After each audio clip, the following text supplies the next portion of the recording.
اهلا وسهلا بيكم وحلقه جديده من برنامج اعمل ايه. بطوله كاس العالم حدث رياضي ضخم كلنا بنستناه كل 4 سنين، كرنفال كروي ممتع بتشارك فيه منتخبات من كل القارات وبيتنافسوا عشان في الاخر منتخب واحد اللي بيفوز. بتشارك فيه منتخبات كبيره زي منتخب البرازيل والارجنتين وهولندا وفرنسا وغيرهم كتير، وكمان المنتخبات العربيه واللي كانت حاضره فيه وبمنتهى القوه. وللاسف منتخبنا في مصر ما قدرش يكون ضمن المنتخبات دي، وكمان ضيع علينا فرصه عظيمه، فرصه ان مصر تلعب في اول كاس عالم بيتلعب على ارض عربيه. طب نعمل ايه علشان نشارك في كاس العالم الجاي؟ ده سؤال او موضوع حلقتنا النهارده من برنامج اعمل ايه، اللي هنعرف اجابته النهارده من مجموعه من المحللين وصناع المحتوى الرياضي على السوشيال ميديا اللي منورين النهارده في استوديو برنامج اعمل ايه. هنعرف منهم كل التفاصيل الخاصه بالمونديال وليه مصر ما صعدتش، ونعمل ايه علشان نشارك في بطوله كاس العالم اللي جاي. منورنا النهارده في استوديو برنامج اعمل ايه محمد عطيتو ومحمد طارق وحماده الشناوي. اهلا وسهلا بيكم، منورينا جدا النهارده. اهلا بيك. اهلا وسهلا بحضرتك. هبدا معاك يا طارق، وعايزه اعرف رايك في تنظيم قطر لبطوله كاس العالم، وهل شفتها انها موفقه ولا لا من وجهه نظرك؟ هي البطوله زي ما قال ابو تريكه بالظبط، ان قطر هتبهر العالم في 28 يوم. وده فعلا اللي حصل. البطوله كانت قبل ما تبتدي كان في توقعات على مستوى العالم ان البطوله ديت هتفشل، وكان في راي عالمي كان بيتم تصديره ان البطوله ديت هتفشل لاسباب كتير جدا، زائد الصوره الذهنيه اللي كانت بيتم تصديرها للعالم ان على موضوع العماله، على موضوع المساحه، على موضوع ان قطر بتمنع حاجات معينه، ما بتسمحش بحريات معينه، الكلام ده كله. فكانت التوقعات كلها كانت بتصب في مصلحه ان البطوله هتفشل. لكن قطر ابتداء من حفل الافتتاح لحد اليوم اللي احنا موجودين فيه ده دلوقتي، قطر ابهرت العالم حقيقي ابهرت العالم بالنسبه كتنظيم، كاداء، حتى المستوى بتاع البطوله في حد ذاته ما كانش حد متوقع ان المستوى بتاع البطوله نفسه مبهر. هي البطوله نجحت بشكل فعلا فظيع يعني، فحاجه كويسه جدا. البطوله نجحت بكل المقاييس، حتى على مستوى السسبنس، على مستوى المنافسات، على مستوى المفاجآت. فكره حتى المجموعات، ان لاول مره تقريبا من ساعه من ساعه ما كاس العالم ما بقى 32 بطوله، 32 منتخب، 30 ان مفيش منتخب اتصدر المجموعه ب9 نقط. المجموعات كلها انتهت يا اما ب7 يا اما المجموعات انتهت والمجموعات كلها معلقه لحد اخر لحظه. ففي النهايه الحمد لله احنا بنقول ان قطر شرفت العرب، وشرفت وادت صوره ذهنيه محترمه جدا عن العرب وعن الاسلام وعن المسلمين. اكيد. والحمد لله رب العالمين. نتمنى باذن الله ان البطوله زي ما ابتدت باذن الله زي ما تنتهي ان شاء الله. نتمنى ان شاء الله. ان شاء الله. عطيتو، عايزه بقى اعرف رايك في بعض القرارات اللي اخذتها الحكومه القطريه بمنع بعض الامور زي ما كلنا عارفين، وهل ده تسبب شويه في ازمات او خلافات شويه مع الدول الاوروبيه؟ في البدايه احنا مبسوطين جدا ان احنا موجودين معاكي، شرف ان احنا نكون موجودين معاكي. تاني حاجه بالنسبه للاجراءات اللي عملتها قطر، هو شيء مشرف الحقيقه، رغم انه صعب جدا انك تكون بتواجه كل المنظمات دي والدول دي وتكون عارف ان انت هتتواجه بشراسه. اكيد. لكنهم خدوا قرار، واعتقد ان هم لغايه اللحظه اللي احنا فيها دي قدروا ينفذوه وادوا جدا. حقيقي. هو ابتدى الموضوع من بدري شويه. محمد ابو تريكه في احدى الاستديوهات كان اشار لانه العادات دي احنا مش متقبلينها ومش قابلينها خالص، وساعتها الغرب كله انتقد ازاي واحد هيكون متواجد في استوديوهات كاس العالم اللي بعد شهور يطلع ينتقد هذا الامر. كان ساعتها الحكومه القطريه دعمت موقف ابو تريكه، وفي اللحظه دي انا عرفت ان قطر هتفضل مستمره في موقفها وهتفضل محافظه على قوتها وتستمر على قرارها ده. قدروا ان هم يحافظوا على القرار ده، وفعلا الكلام اللي اتقال ان احنا مش هنغير عوايدنا ومش هنغير تقاليدنا وديننا لمجرد 28 يوم مستضيفينكم فيهم عندنا. أكيد. ولهذا طالما انا باجي عندك وانا محترم عاداتك وتقاليدك ونظامك تقاليدي وديني، فانت ملتزم وغصب عنك ما بين قوسين انك تحترم تقاليدي وتحترم ديني وعاداتي وتمشي على اسلوبي. ولهذا كل التحيه للمسؤولين جميعا عن ان الموضوع ده يفضل كده، واللي يحط ايده على بقه يمشي. صح طبعا اكيد. شناوي، تفتكر ان في دول عربيه تانية تقدر انها كانت تنظم البطوله زي قطر بنفس المستوى؟ وعاوزاك كمان تكلمني عن الكلام اللي سمعناه ان مصر والسعوديه هتشترك مع اليونان في تنظيم البطوله. والله يمكن على المنتخبات اللي تقدر تنظم بطولات زي دي في بخلاف طبعا قطر. مين مثلا سمي لي بلاد معينه كانت تقدر تنظم بنفس الجوده اللي قطر نظمت بيها؟ في الامارات. الامارات عندها عدد لا باس به من الملاعب تقدر تستوعب حدث زي ده، تقدر تحتوي حدث زي ده، سواء كمان خاصه ان الامارات دوله سياحيه درجه اولى يعني. وطبعا متاح فيها كل شيء، الامارات مختلفه شويه عن قطر، فتقدر تستوعب حدث زي ده. طب المغرب ومصر والسعوديه يقدروا. مصر برضو عندها مين اكتر، يعني مين اكتر دوله عربيه شايف انها دوله لوحدها تقدر تنفذ نفس اللي قطر عملته؟ دوله لوحدها في مصر ما تقدرش تستوعب الحدث ده الا واذا بدانا مثلا بلان لمده مثلا 15 سنه كده من دلوقتي، ان احنا عنا على السنه الفلانيه ان احنا نستضيف فيها الحدث ده.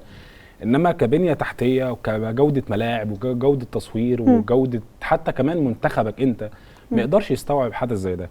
فانت لو انت عينك على حاجه زي دي محتاج شغل من دلوقتي، من قبل اصلا الحدث ما يبدا. ممكن يحصل زي نظام تعاون ما بين دولتين زي مصر والسعوديه، تقدر ان انت تستوعب حدث زي ده. السعوديه عندها عدد كبير جدا من الملاعب، وكمان دولة كبيرة جدا طبعا. وعندها بنية تحتية كبيرة جدا، ومصر برضو عندها بنية تحتية بس ما تستوعبش الحدث لنفسه، وكذلك السعودية أكيد. يعني السعودية ومصر محتاجين نفس الفكرة برضو، نفس ان هم محتاجين عدد سنين يشتغلوا عشان حدث زي ده. محتاجين اليونان معاهم؟ لا، مصر والسعودية يقدروا من غير اليونان. مصر والسعودية وحدهم يقدروا من غير اليونان. الدولتين قريبين من بعض، المسافات قريبة، الحدث نفسه يبقى عربي برضه، ما يبقاش فيه مثلا جو اوروبي، ونكرر الحدث مره تانية طبعا يا ريت 10 15 سنه مثلا، او كمان 3 4 نسخ يبقى عنا عليها. وده حقنا، حق كل بلد طبعًا ان هي نفسها تنظم بطوله زي دي. ده شرف لاي حد ان هو ينظم بطوله زي دي. وخلي بالك بتبقى في عوائد عايده عليك كدوله مثلا من البلد، سواء طبعًا الصوره الذهنيه او الصوره الحضاريه اللي بتتكون عنك صح. خلال الايام دي، كمان عوائد ماديه، كمان بتجر رجل السائح عندك مره ثانيه وشوف ان هو كان مرتاح ولا لا، فيبقى عايز يكرر التجربه مره ثانيه طبعا اكيد. فالنتائج المترتبه على حدث زي ده اكبر بكتير قوي من ان انت بتدفع فلوس مثلا في بنيه تحتيه وفي استادات. الموضوع كبير اكيد، هو استثمار طبعا اكيد بالظبط. أكيد حتى طبعًا. بينعد على منتخباتك والانديه بتاعتك بالخير طبعا. فشوف انديه قطر دلوقتي عندها عدد محترم جدا من اللعيبه الكبار، لعيبه كبار في اوروبا، لعيبه اصلا جايه من بورتو، جايه من برشلونه، جايه من ليفر، جايه اللعيبه اللي هي بتشطب دي، بس هو عندهم قاعده جماهيريه بيستجذب الناس لحد عنده، الجمهور الشعبيه لحد عنده. انت كذلك لو انت عينك على كده اعمل كده.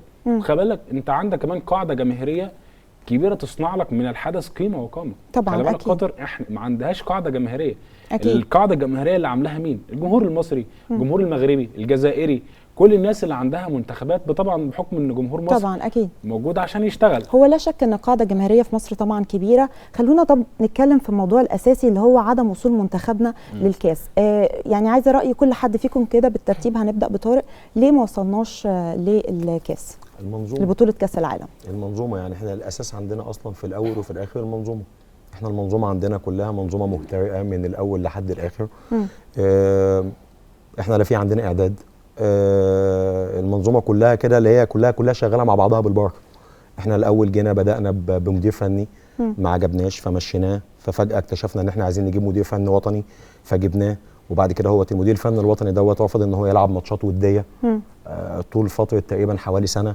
ففجاه اتفاجئنا ان احنا نزلنا من تصنيف اول لتصنيف ثاني، فاتحطينا في منافسات مع فرق، يعني مع منتخبات، يعني المنتخبات دي اصلا انت بتحاول قدر الامكان انك انت تبعد عنها. فجاه لقيت نفسك انك انت نزلت، حاولت انك انت في الوقت الضايع بقى انك انت تلحق نفسك وانك انت تلعب ماتشات وديه عشان خاطر تروح انك انت تبقى انت في المستوى الاول. طبعا انت ما لحقتش، بعد كده انت مغير، رحت فجاه اكتشفت انك انت حسام البدري لا يصلح عشان هو ما بيلعبش كوره جميله، فرحت جايب كروش اللي ما بيلعبش كوره اصلا، وبعد كده رحت انت بعد ما جبت كروش دخل كاس افريقيا. الموضوع كله على بعضه، يعني احنا يعني الموضوع كله عندنا ماشي بالبركه. فانت طالما الموضوع ماشي بالبركه فالطبيعي ان هو الموضوع هيصب عندك في النهايه للنتيجه ديت. احنا الحمد لله رب العالمين، يعني بغض النظر عن حاجه احنا طلعنا باقل الخسائر. ان احنا خسرنا كاس افريقيا بضربات الجزاء قصاد السنغال، حقيقي، وخسرنا الصعود لكاس العالم قصاد السنغال برضو بضربات الجزاء. ده كان اقل انواع الخسائر، لكن السيستم كله او المؤشرات كلها كانت بتؤدي ان احنا كنا هنشوف كارثه شبيهه بكارثه غانا في 2013. اكيد. فالحمد لله لله رب العالمين ان احنا ما وصلناش لا اسوأ من كده، صح. يعني هو فكره ايه، يعني اللي هو الحمد لله ان احنا ده كان وصلنا لحد كده. طبعا دي كان اقل خسائر احنا كنا ممكن نوصل بيها.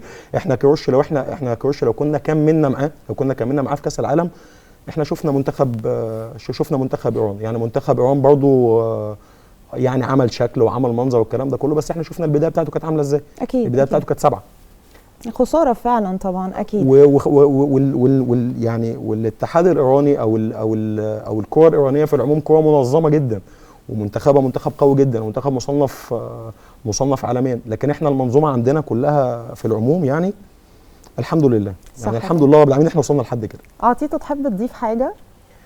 هزود بس على كلام طارق، انه احنا طول ما احنا ماشيين بدون نظام وما عندكش اساس تبني عليه، فطبيعي ان المقدمات بتؤدي الى نتائج سيئه. المقدمات لو انت مش بنيها بشكل كويس بتوصل لنتائج سيئه. اكيد. لغايه اللحظه اللي انا فيها دي انا ما اعرفش، لو حد جه قال لي مصر كورتها حلوه ولا وحشه انا ما اعرفش اجاوبه. ببساطه كده لو حد بيتفرج على البرازيل هيقول دول كورتهم حلوه، بيلعبوا على طول كره هجوميه. حد بيتفرج على ايطاليا هيقول دول كورتهم دفاعيه. يعني ناس عندهم منظومه بيعرفوا يبنوا عليها. لو مشوا واحد يجيبوا مكانه حد بيمشي على نفس السيستم. مصر انا ما اعرفش، كنا بنلعب كره دفاعيه مع كابتن جوهري في سنه 90، بعد كده جه كابتن حسن شحاته كره هجوميه بحته، بعد كده بقى اي حد يجي بيلعب اي حاجه، فما بقيناش عارفين احنا بنعمل ايه. بقينا منتخب النجم الواحد محمد صلاح، غاب صلاح غبنا معاه حقيقي. حتى في عز ما صلاح كويس برضو ما بنبقاش كويسين، لان الكره 11 لعيب مش لعيب واحد طبعا. اكيد. فلهذا طبيعي ان احنا نكون واصلين للمرحله اللي احنا فيها دي، وعدم النظام دايما بيؤدي لنتائج زي كده. واللي قاله طارق ان احنا خرجنا باقل الخسائر هو حقيقي، لان انت في كل مره هتيجي تبص تقول انت تستحق توصل ولا السنغال، هتقول لا السنغال اللي تستحق توصل. لا عندنا اتحاد كوره منظم، لا عندنا اعلام ماشي ممنهج بشكل صحيح، ولا عندنا تصوير ولا ملاعب ولا دخول لجمهور. هنلعب كوره ازاي اذا كان كل العناصر اللي بتؤدي لان الكوره تبقى كويسه احنا فاشلين فيها؟ الكوره عمرها ما كانت 11 لعيب بس. اكيد صح. شناوي تفتكر لو كنا شاركنا في البطولة بمستوى المنتخب الحالي كان ممكن نقدر ان احنا يعني الى حد ما نقدم اداء جيد، او ان احنا نوصل للدور الثاني، او ان احنا نحقق انجاز، ولا بنفس المستوى بتاع المنتخب؟ مين المدرب مثلا؟ هل كيروش مثلا؟ هل كنا فيتوريا؟ لو وصلنا مع كيروش بالظبط بمستوى اللاعبين الحالي، يعني نفترض ان حالفنا الحظ واحنا كنا قدرنا ان احنا نشارك في البطوله. طيب انا هرجع لورا شويه لكلام محمد طارق وهاخد منه حته ويسمح لي يعني ان انا عايز اعلق عندها. طبعا اكيد. اولا مبدئيا هو كارلوس كيروش الراجل ده اضاف لمنتخب مصر وما خدش منه. اضاف ايه؟ احنا كمنتخب مصر لو جيت سالت عطيته وسالت محمد طارق وسالت كل الناس الموجوده هل منتخب مصر كان يقدر يوصل لدور الثمانيه في كاس الامم؟ اتحدى اي حد كان يقول لي ليه؟ لان زي ما قال عطيته برضو الجوده مش عندك. يعني ايه الجوده؟ الجوده ان انا يبقى عندي على الاقل السكواد كله بيلعب في التوب ليفل بتاع اوروبا. لو بصيت على المغرب انا ممكن اعدلك انديه اصلا عمالقه. الجزائر نفس الكلام، السنغال، كوتيفوار، كاميرون، كل الناس دي عندها عدد محترم جدا بيلعب في الدوريات الاوروبيه. فاذا اللعيبه اللي موجوده دي عندها قدر كبير جدا وعندها تجارب كتير جدا في منافسه كبيره جدا. احنا للاسف الدوري بتاعنا ضعيف. انت عايز تقول ان الاحتراف فرق معاهم يعني؟ طبعا ده شيء يعني لا خلاف عليه. فكره اللاعب المحترف في حد ذاته هو محترف، يعني من اسمه هو لاعب محترف. اكيد. احنا للاسف المنتخب بتاعنا مبني كقوام اساسي مش على لعيبه محترفه. مش على لعيبه محترفه. احنا عندنا الغالبيه العظمى من الدوري المحلي. طب الدوري المحلي ده انهي تجارب؟ مثلا انت لعبت قدام مثلا بتلعب قدام السنغال، احنا شايفين السنغال دي اللي هو قوم عاد بالنسبه لنا، دول قوم عاد. والله العظيم يعني كرويا دول قوم عاد. فاذا لا احنا لو رحنا كاس العالم احنا ما كناش هنعمل حاجه. ما كناش هنعمل، مش هنعرف نعمل حاجه. هنعمل مع مين؟ بأنهي اسلوب؟ بأنهي هويه؟ اتفق معاك. بأنهي دي ان ايه مثلا؟ متفقين معايا يا جماعه؟ متفقين معايا على نفس الكلام جدا. انا متفق معاك ان احنا ما نروحش. وانا مختلف في الحته بتاعت كارلوس كيروش ديت يعني، وده دايما ده خلاف دايما ما بينه وما بين حماده يعني في العموم يعني. لكن يعني انت كنت شايف ان كارلوس كيروش يعني مش اوفر اتشيف ده اصلا ان هو وصل بيك نهائي كاس الامم؟ بص هو احنا لو احنا هنتكلم على فكره اصل احنا هنرمي الموضوع كله عشان احنا ما فيش عندنا محترفين. ايوه طبعا. انت واخد 3 افريقيا بجيل كله كامل من محليين. لا سيبك من حاجه استثنائيه. انت لما جيت لعبت في كاس العالم للقارات، معلش يعني انت كنت بتلعب باحمد سعيد اوكا حرس الحدود، كنت بتلعب بمحمد حمص الاسماعيلي، واحمد سعيد اوكا يعني ما كانش مصنف ان هو كان لعيب دولي جامد يعني احمد سعيد اوكا ده يعني كان حرس الحدود، بس في النهايه انك انت كانت المنظومه كلها كانت بتخدم عليه. هي دي كانت ظروفه، كان توقيت بعيدا عن الظروف، احنا نفس السكواد بنفس اللعيبه بنفس كل حاجه، ومش هقول ان هو كان ماتش استثنائي ولا حاجه. السكواد باللعيبه اللي لعبت مع كارلوس كيروش هي نفس السكواد اللي لعب قدام بلجيكا تاني العالم وعمل ماتش. انا مش هقول ان انا بالنسبه لي ان هو استثناء القاعده ان انا هعمل قياس عليه، لكن انا اللعيبه ال11 لعيب اللي كانوا موجودين في الملعب اضافه للاحتياطي دولت هم نفس اللعيبه اللي كانوا موجودين مع كارلوس كيروش قصاد قوم عادي اللي هم السنغال. اكيد احنا بنحترم رايك طبعا. خلونا نتكلم طيب اكتر عن منتخب المغرب. عطيته كلمنا اكتر عن منتخب المغرب والنتائج المبهره ووصوله للربع النهائي لاول مره في التاريخ. الحقيقه انا مبسوط لهم جدا، ومن قبل البطوله ما تبتدي وانا متارجت ان المغرب كلنا مبسوطين طبعا. بس انا مبسوط زياده لاني كنت متوقع ان هم يوصلوا للحته دي. لو عملوا اكتر من كنت متوقع ان هم يوصلوا للحته دي، حتى لو كانوا لعبوا المانيا مش اسبانيا كمان كنت متوقع ان هم يعدوا. المانيا خرجت كلنا مبسوطين الحقيقه ما عدا وانا كمان ما عدا تامر بدوي يحطوا ايديهم على الجول كويس. فلا مبسوط لهم جدا، بيلعبوا كوره كويسه. الجمهور في الملعب في قطر كانهم بيلعبوا في كازابلانكا، وده عنصر قوه مهم جدا اكيد ما بيحظاش بيه غير المغرب والارجنتين والبرازيل. هم دول بس اللي الجمهور في الملعب تحس ان هم بيلعبوا في بلادهم. اما على مستوى الكوره فلا، هم بيلعبوا بروح، اللعيبه عندهم شخصيه وكاريزما، مش خايفين، بيلعبوا هم واقفين على رجليهم، عندهم كل الدعم من اتحادهم المحلي، ولهذا واخدين كل الصلاحيات والروح، وان هم بيلعبوا مستريحين أكيد. واعملوا اللي عليكم وما تخافوش. فهم انا مبسوط لهم ويستاهلوا، وان شاء الله يتاهلوا لدور ان شاء الله. هو عموما كل المنتخبات العربيه بصراحه تستحق الف تحيه بجد فعلا. اكيد بنحييهم كلهم، تونس والسعوديه والمغرب وهارد لك لقطر اللي كانت على مستوى التنظيم غير مستوى وتونس بالتحديد عشان انت بتحبهم يا محمد.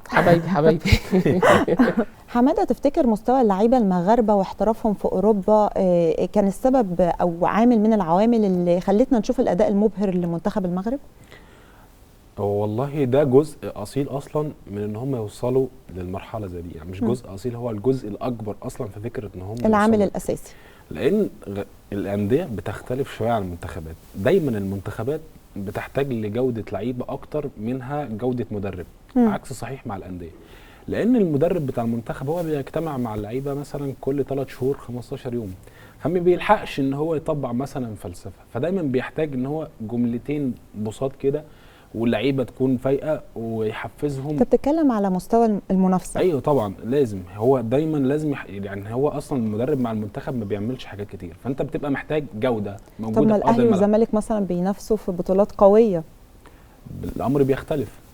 يعني دي بطوله مجمعه، تجمع جايب من كل قبيله رجل، جايب من كل فلسفه رجل، جايب من ريال مدريد. يعني مثلا المغرب على سبيل المثال حارس المرمى اشبيليه، الظهير الايمن باريس سان جيرمان، الظهير الايسر بايرن ميونخ، قدام اشبيليه برضو المهاجم فورنتينا، انجيل فرنسي. انت مجمع من كل مكان، بس كل لاعب موجود لا ليه اسمه، كل لاعب عنده خبره، كل لاعب مر بدل التجربه 30,000 مره. اكيد كل لاعب يعني مرتين في الاسبوع بيلاعب لعيبه يكاد تكون قده في المستوى، اعلى منه في المستوى، فدايما على قد المستوى اللي بيلعب فيه. فلما يجي يلعب في كاس العالم المستوى مش هيزيد اكتر من كده، ما هي دي نفس الناس اللي انا بلعب قدامها اصلا كل اسبوع. فاذا الموضوع بالنسبه لي عادي، وطالما الموضوع تحول لعادي فاذا اللعيب دايما هيأدي. هي الفكره كلها في المنتخبات ان دايما الخوف، الثقه، دايما المصطلحات زي دي كده دايما بتلاقيها بارزه قوي في الايام اللي زي دي او في البطولات المجمعه اللي زي دي، لان دايما اكتر شيء بيخلي اللعيب يبدع هو فكره شعوره بالراحه، شعوره بالثقه. والعكس صحيح، دايما اللاعب كثير الغلط دايما بيكون بيشعر بالضغط، الضغط اللي بيخليك ما بتعرفش تبدع. هو فعلا الموضوع ده يطول الحديث فيه، بس عشان وقت البرنامج وحقيقي اللقاء طبعا ممتع، عايز اسالكم شويه اسئله سريعه كده واخد منكم اجابات سريعه. تمام طيب عايزين نمشيها بقى بالترتيب. شناوي، طارق، عطيته، ماشي اتفقنا. افضل لاعب في البطوله حتى الان امبابي. افضل لاعب امبابي. سفيان مرابط. سفيان مرابط. في اختلاف. افضل منتخب في البطوله. افضل منتخب يعني انا دايما نصير الغلابه. انا عايزه اسم واحد. المغرب. لا انا بالنسبه لي منتخب فرنسا. فرنسا. حلو. منتخب زعلت انه ما صعدش الدور الثاني. تونس تونس برضو تونس نفس ده تونسي الاجابه اصلا. طيب ندخل السؤال اللي بعده، افضل مباراه. افضل مباراه غانا والبرتغال، من امتع الماتشات بصراحه. افضل مباراه. افضل مباراه يعني اظن برضو غانا والبرتغال. غانا والبرتغال برضو. اعتقد غانا والبرتغال اثاره لغايه اخر لحظه، اعتقد ان هي احسن. في كمان مباراه عجبتني، المانيا واليابان. المانيا واليابان. تابعت الماتش ده؟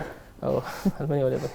ومباراه الكاميرون والصربيه. كانت برضو حلوه جدا، 3-3 وكانت رايحه جايه. لا برضو كانت من الماتشات الحلوه. صح حلو ده. لا هو كان طب تتوقع وفي واحد كان من امتع الماتشات بفكره ان هو كان معلق المجموعه كلها لحد اخر لحظه، كان ماتش اليابان واسبانيا. ده حقيقي صح طبعا اكيد. طيب تفتكروا مين ممكن يكون هداف البطوله؟ وحتى الان امبابي 5 اهداف يعني. امبابي موافقه اجماع على امبابي يعني ده يعني ايه رايكم لو اخدكم بره كاس العالم ونتكلم عن الاهلي؟ عايزه اعرف رايكم في مستوى الاهلي في الدوري.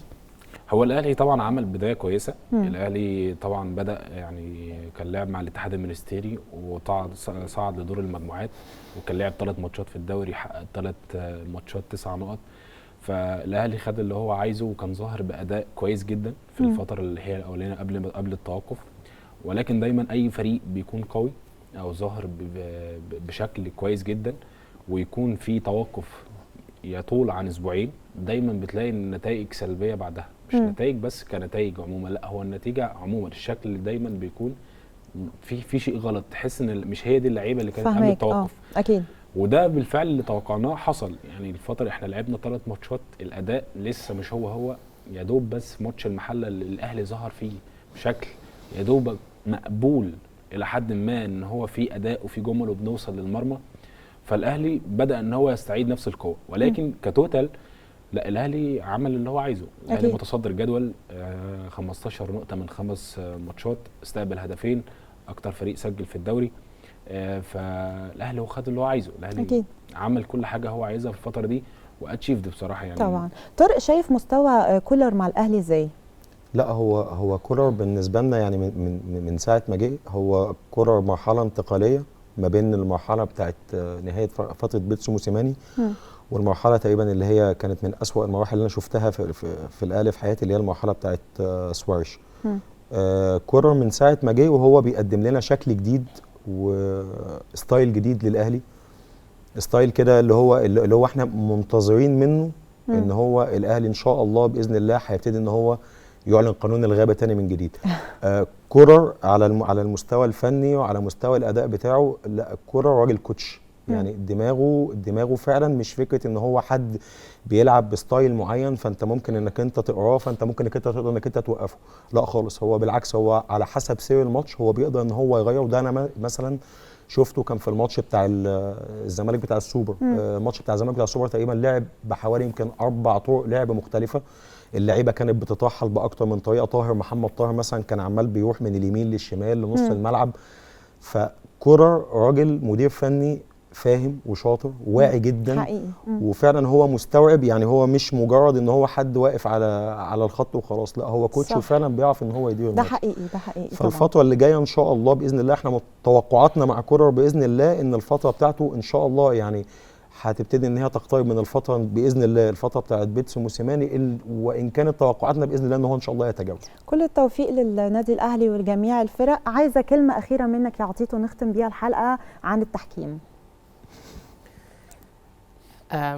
أسوأ ما في المنظومه الرياضيه بيخاف من الالوان، بيعمل حساب، وما ينفعش تبقى حكم وباصص للون. عمرك ما هتبقى عادل. حكم تبقى انت ميزان للعدل. اكيد. والحكم بس مش بقصد الحكم نفسه، لا، الحكم ورئيس لجنه الحكام طبعا واتحاد الكوره والاعلاميين اللي بيشجعوا ان الحكم يبقى جبان. اكيد. ومفيش حد بيجيب له حقه، فلهذا لازم يبقى جبان.